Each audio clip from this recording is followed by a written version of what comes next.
시청자 여러분, 안녕하십니까? 지금부터 정권의 안보정론을 시작하겠습니다. 자, 이번 시간에는요, 이제 지금 내일, 지금 이재명 체포 동의안이 이제 국회에서 표결에 붙여지는데요. 자, 그러다 보니까 지금 정의당에서는 이미 여러분들 잘 아시다시피 당론에 의해서 이걸 가결 처리한다. 이렇게 되어 있거든요. 그러다 보니까 이 민주당 개딸들이 정의당에 대해서까지 지금 반발을 하고 있어요. 예, 그러다 보니까, 지금 이정미, 당 대표가 우선 당원들한테 전체적으로 전 당원들한테 문자 메시지를 날렸습니다. 정의당이 내세운 이 당론은 절대 바꿀 수 없다. 예, 이런 입장을 내놨어요. 자, 그래서 앞으로 이제 개딸들이요. 내일 체포동의안 이 표결에 넘어갈 때까지 더 난리를 치지 않을까. 그리고 이 개딸들 영향을 받아갖고 지금 정의당 당원들이 지금 또 이 반발하고 있는 거예요. 자, 이 내용을 전해드리도록 하겠고요. 그 다음에 또 하나는 이제 어제 국가수사본부장에 임명이 됐던 그 국가수사본부장이 이제 결국 28시간 만에 사의를 표명했어요. 정순신. 자, 그러다 보니까 이제 민주당에서 여러분들께 이미 말씀드린 대로 이거를 쟁점화하고 있는데 오늘 뭐 이 난리들이 났는데요. 전부 이 SNS를 통해서 그 검증의 책임 한동훈 장관이 져야 된다는 거죠. 이거를 알고서 넘겼느냐 모르고서 넘겼느냐. 예, 그래서 대통령도 여기에 대해서 책임을 져라. 그래서 이제 이 정순신 수사본부장 낙마 문제를 또 다른 정치권의 쟁점으로 지금 삼으려고 그야말로 노리고 있는 것 같습니다. 자, 뭐 이 정치적인 문제 뭐 여기저기서 많이 지금 나오고 있는데요. 자, 이번에는 이제 또 조선일보에서 대대적으로 좀 보도하고 있는 내용이에요. 뭐냐? 지금 시내 여러분들 아주 지금 여의도는 뭐 크게 아주 보면은 이 천막이 농성 천막이 빼곡하게 들어서 있고요. 그리고 광화문에 가보셔도 시청역에 가보셔도 얼마든지 그 천막 농성 천막 이거를 갖다가 충분히 눈에 띄게 볼 수 있고 그야말로 미관만 해칠 뿐만 아니라 이거는 불법 천막들이에요. 자, 그러다 보니까 대한민국이 완전히 천막공화국이 됐다. 도심 곳곳에 알박기 현상 심각하다. 이러한 이 기획 기사를 조선일보가 아주 상세하게 싣고 있는데요. 정말 큰일 났습니다. 예, 이거 누가 만들었냐? 문재인 정권에서부터 만들어지기 시작했다. 그러니까요, 문재인 정권이 그 정책만 나라를 망가뜨린 것이 아니라 이러한 불법 현장을 알고도 방치하는 점, 이 문제에 관해서도 반드시 책임이 정치적인 법적 책임이 있는 것이 아닌가 이렇게 생각이 드는 대목이고요. 그 다음에 마지막으로 여러분께 이제 하나 더 보도해 드리고 싶은 점은 최근에 이제 MG 노조 새로침 노동협의회 이제 뭐 쉽게 얘기해서 그냥 뭐 MG 노조 하는데 이 MG 노조가 탄생이 됐습니다. 그래서 윤석열 정부는 기존의 양대 노총에 집중했던 지원을 이 MG 노조 측에도 대대적으로 하겠다 이런 지금 이 정책을 가지고 있지 않습니까?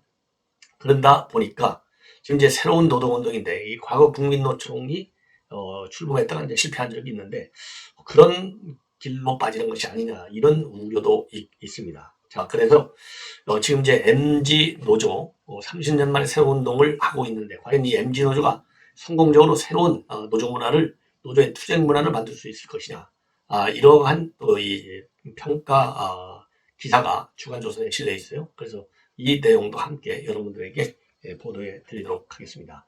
자, 맨 먼저요, 이 정순신 수사본부장 임명 하루 만에 사퇴한 것과 관련해서 지금 민주당이 한동훈 장관을 정조준하고 있어요. 왜냐하면 뭐 여러분들 잘 아시다시피 인사검증 문제가 그동안에는 민정실이었는데 이번에는 인사검증단이 어디에 넘어가 있느냐? 바로 법무부에 넘어가 있어요. 그래서 맨 먼저 포문을 연 사람이 이제 윤건영인데요. 윤건영이가 25일 날 이 페북에 뭐라고 올렸느냐? 윤석열 정부 인사 검증 시스템이 작동하는 것이 도대체 모르겠다. 이 정도 사안이면 충분히 사전에 알 수 있는데도 불구하고 검토 결과를 실무진이 보고하지 않았을 리가 없고 숨긴다고 숨길 일도 아닌데 숨겼다가 오히려 문책 대상이 되기 때문에 실무진은 틀림없이 보고했을 거라는 거예요. 그렇다면 맨 큰 문제가 뭐냐? 인사검증 책임자가 누구냐? 한동훈 장관인데 그래서 이 정 변호사의 그런 중대한 흠결을 알았다면 당연히 부적격 처리를 했어야 되고 아예 대통령한테 보고돼서는 안 되는 일인데 한 장관은 이걸 대통령한테 보고한 거 아니냐? 그러니까 인사 검증 시스템이 무너졌다는 거죠. 그래서 이제 한 장관이 책임을 져라. 그리고 윤 대통령도 이런 사람을 경찰의 수장으로 임명해도 된다고 생각하는 그 인식이 굉장히 무섭다. 그러면서 대통령은 잘못된 인사에 대해서 국민께 머리 숙여 사과를 하라.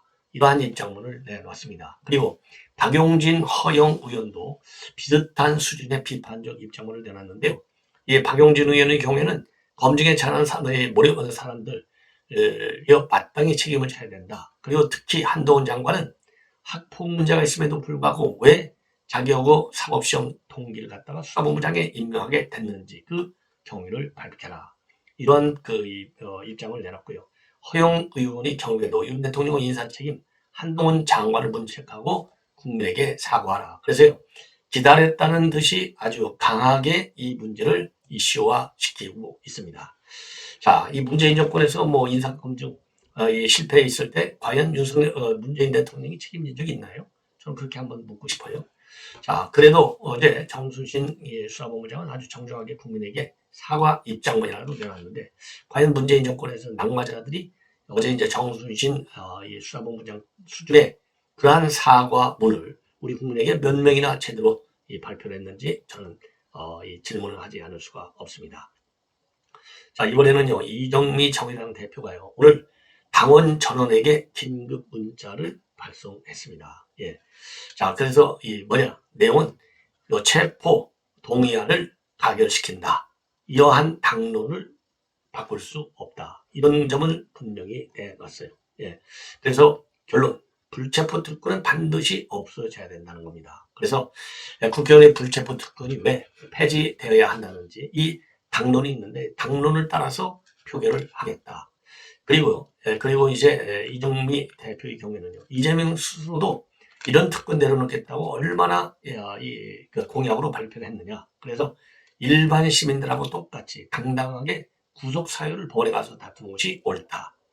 그리고 이런 입장을 다시 한번 밝혔습니다. 자, 이렇게 입장을 밝히게 된 것은요, 바로 이제 정의당에서도 이걸 당론으로 택했고 지금 말씀드린 대로, 그리고 이재명 본인도 일종의 공약사항이라는 겁니다. 그래서 만약에 정의당이 지난 10년간 유지해온 불체포 특권 폐지 당론을 이번에만 예외로 둔다면 앞으로 국민의힘도 그 어느 누구에게도 국회의원의 불체포 특권을 내려놓자고 주장할 수 없다. 그래서 정치계의 한 축이었던 이 특권 폐지는 말할 자격을 잃게 되는 것 아니냐. 그러면서요, 국회 체포 동의안 처리 과정이라고 하는 것은 범죄 여부에 대해서 판단하는 것이 아니고, 그거 옳은 얘기죠. 여부가 아니다. 그러니까 오로지 이 체포 동의안에 찬성하냐, 찬성하지 않느냐라고 하는 것은 이재명이가 구속되는 것을 찬성한다. 이게 아니다는 겁니다. 이재명이가 바로 구속되지 않고 법원에 가서 심사를 받아라, 당당하게. 이거를 얘기한 거기 때문에 정의당에서 주장하고 있는 불체포 특권의 폐지, 그리고 체포 동의안에 대한 가결 조치는 지극히 당연한 것이다. 이런 점을 다시 한번 강조하고 있는데요. 자, 오래간만에 정의당 대표 제대로 좀 일을 하는 것 같습니다. 자, 그리고요. 자, 이번에는 말이죠. 이제 MG 노조가 이번에 이제 새롭게 출범을 하다 보니까 지금 이 기대가 상당히 커요. 왜 그러냐면 우리 국민들도, 그리고 근로자들의 상당수도, 특히 MZ 세대에 속하는 근로자들이 기존 양대 기득권 노총의 이런 투쟁 방식에 대해서 대대적으로 지금 반발하고 있지 않습니까?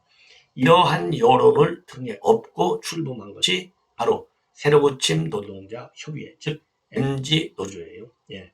자, 그래서 이 MG 노조는요, 기존의 민노총이라든가 한국노총이 노조를 하나의 정치 투쟁의 수단으로 삼고 있는 거, 강경 쟁의하는 거, 이거에 대해서, 그리고 불법 파업에만 매몰되어 있는 거, 이러한 기존의 기존 양대 노총의 투쟁 문화에 대해서, 투쟁 방식에 대해서 동의할 수 없다, 이렇게 해서 튀어나왔어요. 그래서 지금 튀어나와가지고 8명의 젊은 노동자들이 새롭게 만든 것이 이제 새로고침 노동자 협의회이고요. 자, 그리고서 이제 여러분들께 말씀을 했냐면, 지금 현재 이제 특히 민노총, 정부하고 이제 강대강으로 부딪히고 있는데, 이거 용납할 수 없다는 거죠. 그래서 노동조합은 본연의 노동운동으로 돌아가야 된다는 겁니다. 예, 그래서 정부와 노총 사이의 갈등이 가장 지금 극심한 상황에서 MD 노조라고 하는 새로운 제3의 노조체를 출범을 시킨 겁니다. 그래서 이 MG 노조가 주장하는 바는요, 주창하는 바는 노조의 탈정치화, 그리고 실리 추구, 그 다음에는 공정하고 합리적인 노동권 요구, 이런 것들이 이제 노조 활동의 방향이 되어야 한다는 겁니다. 그래서 기존 이제 민노총이라든가 이 한노총, 이런 노총의 투쟁 중심의 쟁의, 정치적 편향성에 대해서는 노조 본질과 같지 않다. 이거를 철저히 거부하는 협의회예요. 그래서 이런 8개 단체는요, 여러분들께 이미 한번 말씀을 드렸는데 한 6천여 명의 지금 노조원을 지금 확보하고 있습니다. 네. 자, 그런데 이제 MG 노조라고 해서 꼭 20대, 30대냐? 아니요. 그 나이가 좀 넘어가는 경우도 있어요. 예. 자, 그런데 특징은 뭐냐? 지금까지 노조 활동하면은 주로 이 생산직들, 현장에 있는 근로자들 중심으로 유지돼 왔는데, 이번 이제 MG 노조의 경우는요, 생산직, 현직, 그다음에 현장 직무자들, 근로자들이 노조 운동을 이끌어 오다 보니까 사무직군들의 이익을 제대로 대우하지 못했다는 겁니다. 그래서 이번 MG 노조의 경우는요, 이렇게 다양한 이 교섭단의 분리도 지금 요구하고 있어요. 왜냐면은요, 지금 임금체도도 다 다르고, 이 교섭단위 간에, 그리고 직무의 성격도 다 다르고, 또 인사도 별도로 이루어지고 있고, 또 이 직종 간의 교류도 없는데, 이게 문제 아니냐. 그래서 교섭단의 분리도 요구하고 있는 그런 상황입니다. 예. 자, 그런데 이제 문제는 뭐냐? 지금 이제 강성노조에 반대하면서 이 MG 노조는 앞으로 이제 활동 계획을요, 한 5가지 정도로 지금 이 정해 놓고 있어요. 그러면서 노동노사 관계법 개선을 통한 교섭창구 단일화 문제, 그 다음에 불공정한 전환 사례 이 해결과, 그 다음에 채용시장 비리의 근절 문제, 그 다음에 세 번째로는요, 새로운 시위 방식을 통한 노조문화 인식 개선, 그 다음에 소수 사업장 근로자의 의견 청취, 그리고 조합원을 위한 복지 공유, 이런 것들입니다.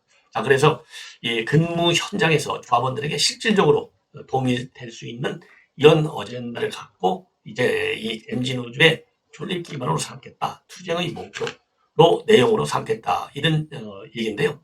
결국은 이제 다행스러운 것이 지금 시기적으로 정책적으로 윤석열 정부가 지금 양대 노총을 기득권 노총으로 딱 간주를 하고 전쟁을 선포한 상황이에요. 노조와의 전쟁. 그래서 노조의 불법 파업, 정치 파업에 대해서는 절대로 용납하지 않겠다. 그래서 정부가 가지고 있는 이 지원금도 이러한 노조, 왜냐하면 이제 회계 투명성, 정부가 하라는 대로 안 하고, 이 규정과 법규대로 안 하고, 이런 거에 대해서는 정부 지원금도 그냥 끊어버리겠다. 이거 아니겠습니까?